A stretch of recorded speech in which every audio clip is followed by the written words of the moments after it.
Desde novinho eu lembro que meus pais sempre gostaram muito de festa, farra. Eles gostavam muito de fazer churrasco lá em casa, sabe? A gente tinha uma casa bem grande e tinha um quintal enorme que tinha churrasqueira, tinha chuveirão. Então eles sempre estavam fazendo festa em casa, sempre estavam fazendo churrasco, chamando os amigos. A casa ficava cheia de gente, amigos da minha mãe, amigos do meu pai.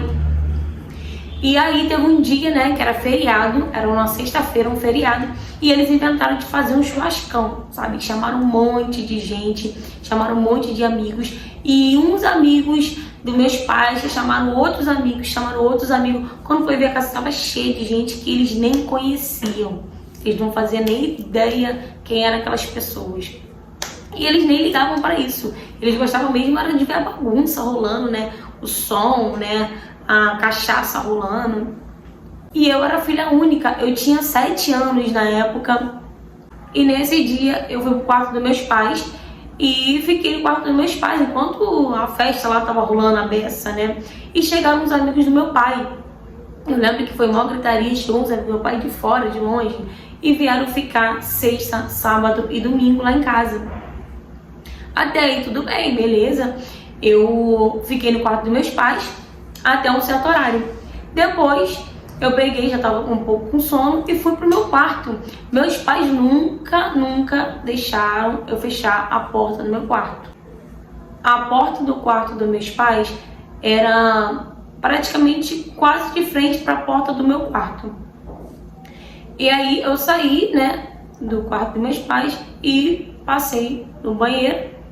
Na verdade eu queria ir no banheiro, só que eu vi a porta aberta e vi um homem fazendo xixi. E um amigo do meu pai, um desses homens que tinha chego, sabe? E aí eu fui, né, quando eu vi que a porta estava aberta, eu olhei assim, ele olhou com a minha cara. Sabe aquele olhar de safado, sabe? De homem safado que não presta? Foi o jeito que ele me olhou. E ele continuou fazendo xixi, olhando pra minha cara. Eu peguei, meio assustada, fui pro meu quarto e encostei a porta, que eu não podia fechar a porta, que meus pais não deixavam eu fechar a porta. Fui pro meu quarto, deitei e me cobri e virei de cara pra parede. E quando eu tava quase pegando no sono, eu senti como se alguém estivesse entrando no quarto por causa da claridade. E eu fiquei quieta, não virei nem nada. Foi quando eu senti que a porta estava fechando. Eu imaginei que fossem meus pais que foram lá no quarto ver se eu estava na cama ou se eu estava dormindo, alguma coisa do tipo, né? Eu imaginei que eles tivessem aberto a porta, né? Olhado e fechado. Tudo bem. Tentei voltar a dormir de novo. Quando eu senti uma mão chegando, sabe, nas minhas pernas, por debaixo do meu cobertor.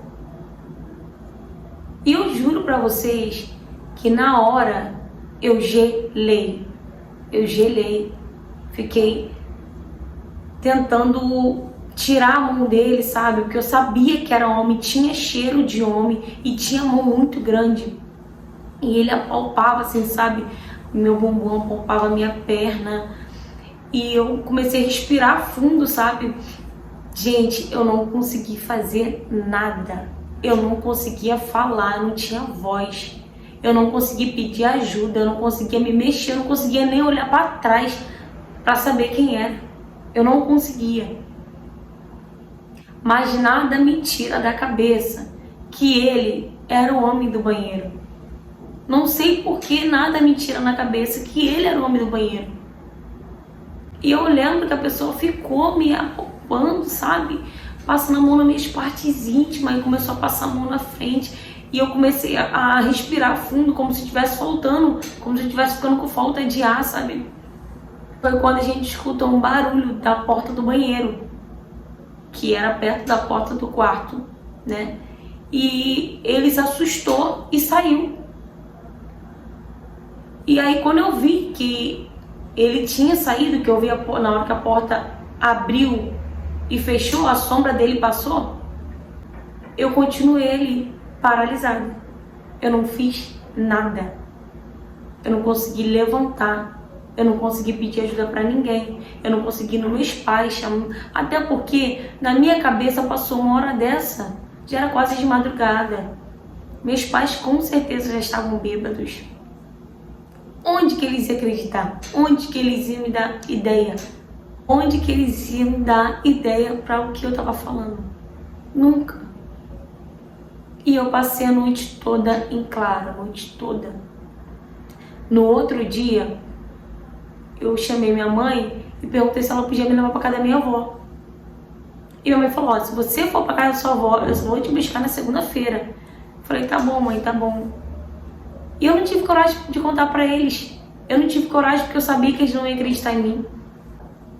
E aí, quando chegou na minha avó, e minha avó tava na cozinha, e eu fui pra cozinha. E eu sempre fui uma criança muito tagarela, sabe? Eu sempre falava, perguntava tudo era porque, tudo era... Tá, avó, mas pra que isso? Tudo eu perguntava. E minha avó foi e começou a achar estranho, porque eu tava muito quieta. Eu sentei no sofá e ali eu fiquei. E eu não era uma criança quieta, eu era imperativa. E minha avó estranhou, sentou no sofá comigo e ficou me olhando. Logo depois ela perguntou, minha filha, você tá bem? Eu falei, tô, vó. Ela tem certeza? Você tá muito quietinha, vem aqui. E colocou a mão aqui em mim, na minha testa, pra ver se eu tava com febre ou alguma coisa do tipo. Ela perguntou, você tá sentindo alguma coisa? Eu falei, não. Ela, aconteceu alguma coisa? Fala pra vovó aconteceu alguma coisa? E eu fiquei calada. E ali minha avó viu que tinha acontecido alguma coisa. E ela começou a falar, fala pra vovó, aconteceu alguma coisa? Pode falar. E aí eu falei, não, vó, não vou falar, porque senão você vai contar pra minha mãe. Ela falou, vovó não vai contar pra sua mãe, pode falar. E aí eu fui e contei pra minha avó o que tinha acontecido. Só que eu não sabia quem era a pessoa, eu não tinha visto quem era a pessoa, não consegui virar pra ver quem era a pessoa. E eu fiquei, vó, mas eu não sei quem foi a pessoa, não faço ideia, eu desconfio de um amigo do meu pai, mas não tenho certeza, porque eu não vi a cara dele, eu não sei quem era. E aí a minha avó foi, chamou meu tio, me colocou dentro do carro e foi até a casa da minha mãe de novo. Chegou lá, chamou meu pai e minha mãe e fez eu contar. Eu contei. Na verdade, quem começou a contar foi ela, eu só fui confirmando tudo que ela estava falando. E aí a minha mãe foi e falou, a gente tem que ver se isso foi verdade mesmo. Meu pai porque ele é criança, né? Sabe como é que é criança? Criança mente, que não sei o quê. E aí minha avó falou, não, como é que vocês podem falar que ela tá mentindo em relação a isso? Uma coisa dessa, ela não ia mentir em relação...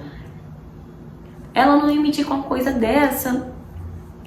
E aí minha avó foi, desde então minha avó não sossegou, enquanto minha avó não me tirou daquela casa. Minha avó foi, entrou na justiça para pegar minha guarda. E aí, muito rápido, minha avó conseguiu. Eu fui chamada, né, também. Fui junto com a minha avó e com meus pais para as audiências. E eu conversei com o psicólogo, conversei com o conselho tutelar e conversei com a juíza. E eles decidiram dar guarda para minha avó. Lá eles perguntaram se eu queria ficar com a minha avó, se eu queria morar com a minha avó. Definitivamente eu falei que sim. E eles deram guarda para minha avó. E meus pais só podiam me pegar 2 dias na semana e olhe lá, com horário para devolver. E eu fiquei super feliz, sabe, que minha avó acreditou em mim. Graças a Deus eu tive minha avó como meu apoio, como meu refúgio, entendeu? Ela sim foi uma mãe de verdade.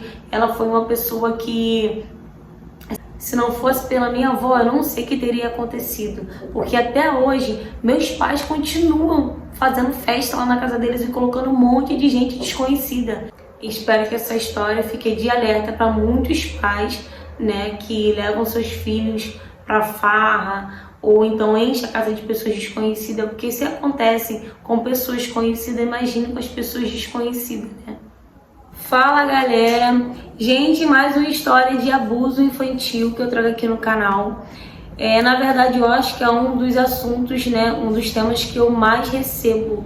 E eu fico muito triste, sabe, quando eu vejo que a criança não tem apoio nenhum. não teve apoio nenhum, na verdade, né? Que ela teve que superar aquilo sozinha. Na verdade, superar não, porque a criança não supera, leva isso consigo até, né? Graças a Deus, ela teve, né, aí o apoio da avó. A avó dela foi, para ela foi tudo no momento, foi tudo que ela precisava. E como eu sempre falo aqui, gente, prestem muita atenção no comportamento da criança. O comportamento da criança, gente, é o primordial, porque quando a criança é abusada, sofre tentativa de abuso ou alguma coisa do tipo, ela muda de comportamento, entendeu? Para vocês verem, a mãe não percebeu o comportamento da filha, mas a avó percebeu o comportamento, viu que tinha alguma coisa de errado, que tinha acontecido alguma coisa, porque a neta não era daquele jeito. E graças a Deus ela teve a avó ali como alicerce, né? Ela teve a avó como apoio, a avó foi, lutou pela guarda dela, conseguiu a guarda dela. Parabéns, né, para essa avó que teve o instinto de vó e de mãe, né, que viu que a criança estava diferente, que tinha acontecido alguma coisa de errado, que foi atrás, entendeu?